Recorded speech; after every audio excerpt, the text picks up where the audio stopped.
Hello guys, कैसे हैं आप सब लोग। तो दोस्तों, आज के इस वीडियो में हम लोग स्ट्रेट कट बात करने वाले हैं कि आपको कॉम्पिटिटिव एग्जाम्स के लिए कैसे लैपटॉप लेने हैं। ठीक है, ये जो मैं चीज़ें आपको बताऊंगा बहुत ही बारीक लेवल पे है और ये खुद मैंने में एक ज़माने पे मैं भी कॉम्पिटिटिव एग्जाम्स की तैयारी करता था, तो अब तो मैं उन सब चीज़ों से बाहर निकल चुका हूँ। तो मेरे जो अनुभव है वो मैं आप लोगों के साथ में शेयर करूँगा कि कैसे लैपटॉप लेना है। सबसे पहले जो है बात आती है यहाँ पे कि लैपटॉप लेना चाहिए या फिर टैबलेट लेना चाहिए। तो भाई हाथ जोड़ लो, टैबलेट से टैबलेट मत लो, इस पॉइंट पे लैपटॉप ही लो। इसका मैं सबसे बड़ा कारण बताता हूँ। यहाँ पे एक होता है डिसिप्लिन दोस्तों। ठीक है, लैपटॉप है, आपके पास एक टेबल रहेगी और एक चेयर रहेगी। ठीक है, एक साइड में माउस रहेगा। तो एक प्रॉपर जो एग्जाम सेटअप जो होता है ना, लगभग 80 to 70% ऑफ द सेटअप आप उसी में बैठे रहेंगे। लेकिन टैबलेट के साथ में पता है दिक्कत क्या होती है, एक तो बहुत हल्का फुल्का होता है। ठीक है, as compared to the laptop. तो आप बैठे बैठे पलंग पे बैठे बैठे टेस्ट सीरीज दे रहे हैं, ठीक है, कहीं पे बैठे बैठे जो है पढ़ रहे हैं। So I think that should not be the case. एक पर्टिकुलर डिसिप्लिन में पढ़िए, because ultimately you are aiming for the D day exam. ठीक है, तो उस दिन के हिसाब से आपको जो है यहाँ पे पूरी की पूरी तैयारी करनी चाहिए। तो बिल्कुल टैबलेट इस केस में यहाँ पे मत लेना। ठीक है, और ऊपर से क्या होता है, टैबलेट की स्क्रीन छोटी होती है यार, तो ज़्यादा टाइम आप देखोगे ना आपकी आंखें दुखने लगेगी। देखिए, होता कायदे से ऐसा होता है, हम मोबाइल की जितनी स्क्रीन छोटी होती है उतना आपको आंखों के पास पकड़नी पड़ती है। लेकिन होता ऐसा है कि लैपटॉप और टैबलेट की स्क्रीन की साइज़ एक ऐसी साइज़ है कि हम उसे लगभग सेम दूरी पे ही पकड़ते हैं। ठीक है, तो टैबलेट की स्क्रीन छोटी पड़ जाती है, आई पे स्ट्रेन काफ़ी ज़्यादा पड़ता है। ठीक है, तो टैबलेट को इस पॉइंट पे बिल्कुल अवॉइड करो। फिर उसके बाद बारी आती है कि बेसिक स्पेसिफिकेशन क्या होनी चाहिए। सबसे पहली चीज़, anything with SSD is okay. ठीक है, हार्ड डिस्क से हाथ जोड़ लो। देखो अभी क्या हो रहा है कि ऑनलाइन प्लेटफॉर्म्स जो है ना अपने, जैसे कि अमेजॉन हो गया, फ्लिपकार्ट हो गया, इनमें ऑलमोस्ट हार्ड डिस्क के प्रोडक्ट आपको अब दिखते ही नहीं है, ऑलमोस्ट बंद ही हो गए, बहुत ही नेग्लिजिबल। आई थिंक 2-3% ही लैपटॉप होंगे जिसके अंदर हार्ड डिस्क होगी। लेकिन अभी भी जो ये दुकानदार वाले होते हैं ना, बहुत चंट होते हैं, इनके पास होता है हार्ड डिस्क वाला माल। ठीक है, ये आपको टिकाने के पीछे पड़े रहते हैं। तो बिल्कुल हार्ड डिस्क से हाथ जोड़ लेना है।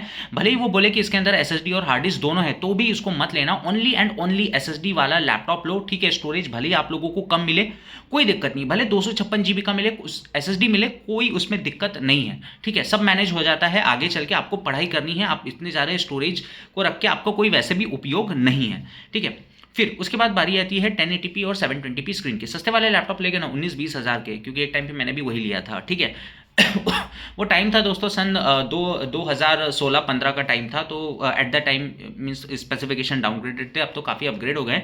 फिर भी ज़्यादातर अभी लैपटॉप में स्क्रीन 1080p आ रही है। भले आप सस्ते से सस्ते सेलोन डुअल कोर वाले लैपटॉप उठाओगे तो भी उसमें भी केस ऐसा ही है। लेकिन 720p वाले स्क्रीन का अगर लैपटॉप बाय चांस आपको कोई टिकाता है, सेकेंड हैंड भी बहुत सारे लोग लेते हैं, तो भी मत लेना। उसमें प्रॉब्लम पता है क्या आती है।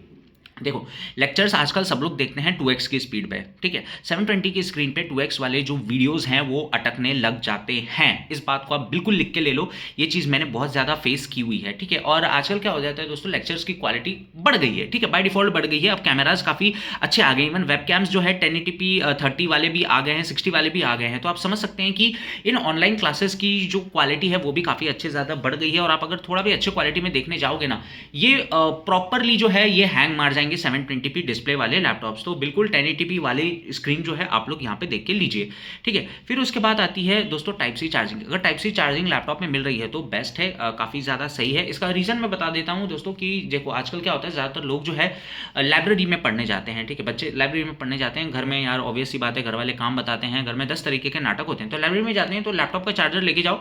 और क्योंकि लैपटॉप का चार्जर एट दिस पॉइंट अभी भी काफ़ी ज़्यादा लंबी वायरिंग आती है उसकी, मैं आपको लिख के दे देता हूँ। मोबाइल के चार्जर से लैपटॉप के चार्जर की वायर काफ़ी ज़्यादा लंबी होती है, तो वो लंबा वायर होने का काफ़ी ज़्यादा फायदा है, बिकॉज कहीं कहीं सॉकेट जो है थोड़े दूर होते हैं। ठीक है, उस केस में काम आ जाता है और आपको मोबाइल के चार्जर ले जाने की जरूरत नहीं है। ठीक है, आप लैपटॉप के चार्जर से ही जो है यहाँ पे काम चला सकते हो। याद रखिए दोस्तों, मोबाइल के चार्जर से लैपटॉप चार्ज नहीं हो सकता, इवन अगर वो टाइप सी चार्जर है तो, बिकॉज ऑब्वियस सी बात है, वोल्टेज जो है थोड़ा उसमें ज़्यादा लगता है लैपटॉप के चार्जर में। ठीक है, फिर देखो एक और चीज़ यहाँ पे आ जाती है कि थोड़ा महंगा लेना चाहिए या फिर सस्ता लेना चाहिए। ठीक है, महंगा सस्ता आप अपने हिसाब से देख लीजिए, कुछ भी हो सकता है किसी के लिए 40,000 सस्ता हो सकता है, किसी के लिए महंगा हो सकता है।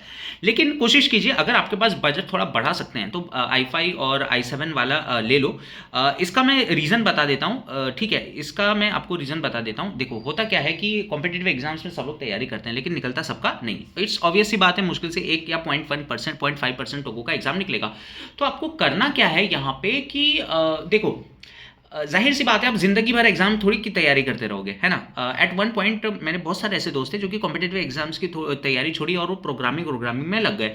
तो अगर आपका ऐसा टाइम आता है आगे चल के कि यार चलो प्रोग्रामिंग में अब कोई क्लासेस ज्वाइन कर ली, ठीक है, वहाँ पे जा रहे हैं, सिखा तो रहे हैं, लेकिन घर में प्रैक्टिस करने के लिए एक होना चाहिए, तो आपके पास यहाँ पे थोड़ा अच्छा लैपटॉप रहेगा। तो लैपटॉप लोगे ना तो एकदम ऐसा बिल्कुल खत्म सा मत लेना यार, ठीक है? आप समझ जाओ बात को। मतलब होता है ना कि अरे इतने सस्ते में मिल रहा है, चलो एकदम सस्ता वाला उठाते हैं, है ना?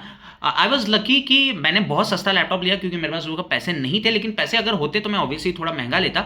लेकिन आई वॉज लकी कि मैं उस एग्जाम के दलदल से बाहर निकल गया सक्सेसफुली, ठीक है? लेकिन most of the people won't be having that good luck. तो इसलिए मेरा ऐसा मानना है कि थोड़ा i5 और i7 वाला अगर मिल रहा है, पैसे हैं आपके पास में, तो डेफिनेटली गो फॉर इट। आपके बिल्कुल कुछ ना कुछ ऑल्टरनेटिव काम में वो आ जाएगा, ठीक है? और अगर एग्जाम से निकलते हो तो अच्छी खासी मूवीज़ देखने के लिए काम आ जाएगा, बिकॉज अच्छा अगर महंगा लैपटॉप लोगे तो बाय डिफॉल्ट उसमें अच्छे हार्डवेयर मिलेंगे, अच्छी स्क्रीन मिलेगी, वेब सीरीज अपन एंजॉय कर सकते हैं। फिर एटलीस्ट एक टाइप सी पोर्ट हो, कोशिश करो लैपटॉप में। वैसे तो आजकल सब में आते हैं, लेकिन फिर भी जो पुराना स्टॉक होता है ना, उस केस में थोड़ी दिक्कत जाती है। उस केस में हो सकता है कि टाइप सी पोर्ट मिसिंग हो, तो टाइप सी पोर्ट बिल्कुल जो हो ले लेना। फिर एक और चीज़ आती है वाईफाई 5 और वाईफाई 6। वाईफाई 6 अगर मिल रहा है तो बेटर है। देखो यार, वाईफाई 5 अगर सस्ते वाले में मिल रहा है आपको तो ठीक है, लेकिन अगर किसी लैपटॉप में वाईफाई 6 आपको लिखा हुआ मिल जाए तो काफ़ी सही है। इसका मैं रीज़न बता देता हूँ। देखिए, वाईफाई 6 में स्पीड अच्छी मिलती है, उससे अपना कोई लेना देना नहीं है, बिकॉज अपन तो वो नॉर्मल राउटर के नीचे ही बैठे हुए हैं, लेकिन इससे रेंज काफ़ी अच्छी मिलती है। वाईफाई 6 वाले जो लैपटॉप होते हैं ना, मतलब आप दूसरे रूम में बैठ के भी चला रहे हो लैपटॉप से, तो आपको बिल्कुल बहुत अच्छी वाईफाई वाली जो है स्पीड मिलेगी। तो बिल्कुल जो इसकी रेंज होती है ना, वो वाईफाई 6 वाले जो लैपटॉप्स होते हैं, सपोर्टिंग लैपटॉप्स, उसमें काफ़ी अच्छी आपको मिलती है।